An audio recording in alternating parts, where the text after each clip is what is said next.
Как нарисовать яркий искристый костер? Нам понадобится белила, желтый, оранжевый, красно-светлый, кармин, ультрамарин. Закладываем подложку на холст с разбавителем без запаха. Кистью щетиной желтым цветом рисуем треугольник, наш будущий костер. Добавляем каплю оранжевого к желтому и закрываем края треугольника. Добавляем освещение от костра на плоскости земли. Тем же оранжевым рисуем что-то наподобие шляпы с полями. Берем красный светлый и делаем мягкую растяжку от оранжевого. Кончиками кисти растушевываем переходы кармином с ультрамарином. Капли оранжевого закрываем фон. Пока это только первый слой, но впоследствии это будет темный лес. Обозначаем верхнюю границу леса кривой линией. Побольше синего, кармин и оранжевый закрываем остальную часть леса. Аккуратно обходим костер.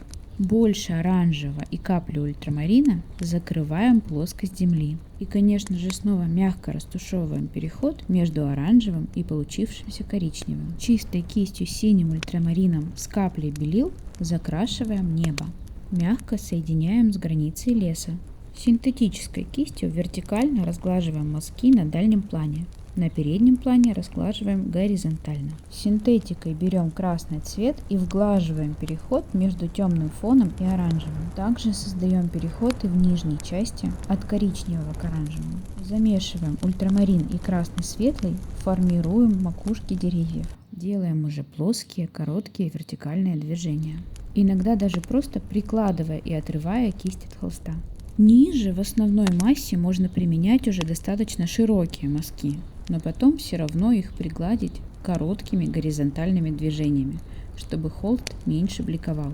С темной краской в этом случае бывает сложнее. Сухой синтетической кистью немного смягчаем резкость. По плоскости земли добавляем темноты вокруг костра горизонтальными движениями.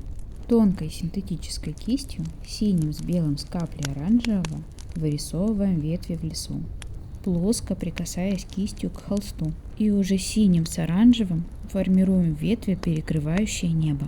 Кисть стараемся держать за самый кончик. Таким образом ветви получатся более корявые.